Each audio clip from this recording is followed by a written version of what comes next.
Take 2. Good afternoon, everyone. Today I am going to explain you about a carburetor and how carburation process works in an working engine. Actually, it's not good to say it's a component of engine because carburetor work is to maintain air and fuel mixture in a proper proportion so that engine can function. How this works?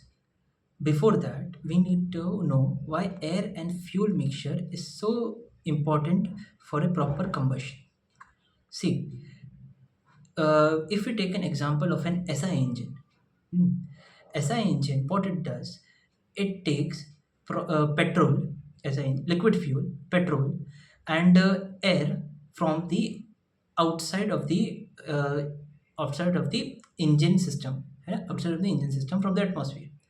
This thing is formed, this air fuel mixture is formed in a carburetor chamber. This carburetor chamber structure is actually venturi, hmm, which is connected with an other fuel component, a fuel containing component, which is known as float and fuel container. It works like an it's not good to say, but it works like an washroom flush. In this fuel chamber, the fuel is entered when we pump it at petrol pump. This petrol gets into there and raise the floating floating object, floating ball, I can say. Let me show you a picture of it. Sure.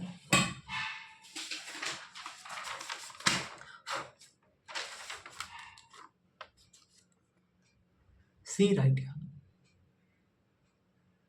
Okay, fuel will come from here and get away. Now, when we are discussing about the air and fuel mixture, we should see this part, this venturi part. This is a venturi area where air and pressure, air velocity and pressure are managed. The first, look at this top. This is a chamber where outside atmospheric air enters and goes down here. First is a butterfly valve known as choke valve. This choke valve, what is the function of this? This provides a controlled amount of air to enter the carburetor. Now, when we are talking about the choke valve, it increases the velocity of the air and maintains the pressure. As the velocity of the air increases, the pressure will drop. As the pressure will drop, some pressure distribution happens over here. Here, the pressure is atmospheric pressure in this chamber. See, you can see here, I have written atmosphere, air, vent to atmosphere. This is vent to atmosphere. Means the atmospheric pressure is maintained over here. And when we choke the system, right after here, the butterfly valve will close. We will see that there is a pressure difference over here, which is less than atmospheric pressure. Due to this, what happens? This is a orifice pipe connected to here. Okay, this orifice pipe, due to this pressure difference, will pump the fuel right over here in a proper proportion manner. Okay, and float will sink down. Float will sink down. As this float sink down, the valve over here and here will get little bended. Due to this bending, the fuel which is required for further process will pump right over here in this chamber, and slowly this is coming. This pipe is flowing out the uh, petrol to the carburetor chamber. Now, air is coming, proper amount of fuel is coming from there, getting mixed and going to the bottom air fuel mixture. Bottom means to the part of the engine, to the main shaft areas of the engine. Why this is important to know? Because What if the carburetor is not present over here? What if it is not present over here? The petrol will not be able to ignite himself properly, because to ignite something we need oxygen, is a main component which is we are getting from the air. If we just pour, if we packed, suppose okay, let's think like an example. If we are sitting in a room, huh, and room is closely packed, complete adiabatic, okay, we are putting petrol over there, and we sucked out all the air from it, and we light up a matchstick, put directly into the petrol, it will extinguish, it will not burn. Why? Because for the combustion process to happen, no oxygen is present in that room. Combustion process is very important for for an engine to happen.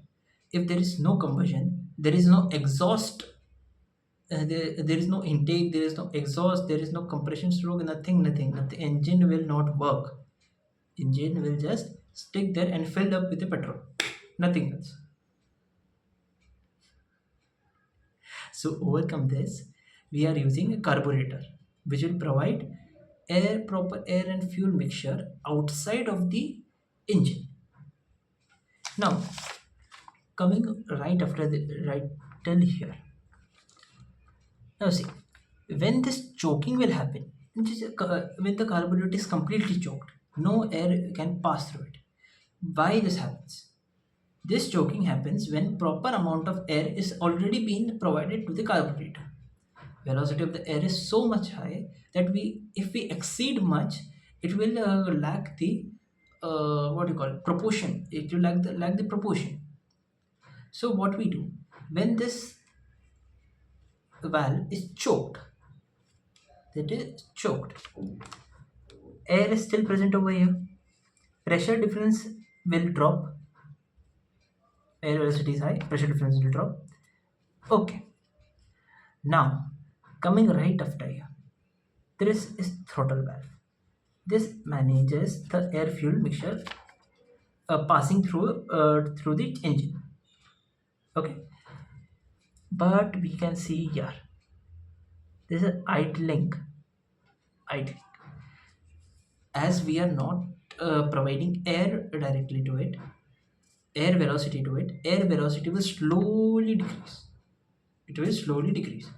Because of this decrease, because of the decrease, what will happen? Pressure will increase. Pressure will increase means its pressure is getting equal to the pressure inside this floating chamber area in the fuel container area. Hmm? Means no petrol will pass to the carburetor, air fuel mixture will reduces. Yes, yes. Now why are we using this idling? When we are, you can see right here, I made a pipe. It's a pipe over here, goes right here and slowly pour the petrol here. This is an extra petrol chamber, we can say. Why we do this? This is useful when we shut down the engine, not completely shut down. When the fuel is over, then also it provides some push to the engine in the shaft, which will not which will continue its combustion process even after the engine is shut down, if the carburetor is shut down. Why it is important? Sudden closure of engine can lead to more what you call failures. Now talking about the factors affecting the carburation. Of the various factors, the process of carburation is influenced by few of the things. Firstly, engine speed, then vaporization characteristics of fuel. We are using for petrol, but there are many other fuels. Like for the petrol, for the helicopters are different, for the Ferrari are different. है ना? The temperature of the incoming air. Temperature of the incoming air, how should I define this? Incoming air can we define that as atmospheric condition in the surroundings. in the Himalayan ranges, we need more spark to ignite the petrol engine, to ignite the engine. Now, this is okay, atmospheric. And last of designers carburetors. As carburetors are old technology now, they we can't able to see in many of the things, many of the engines, in many of the automobiles. So we are planning to something new. Okay, I will study that and I will teach you. Thank you.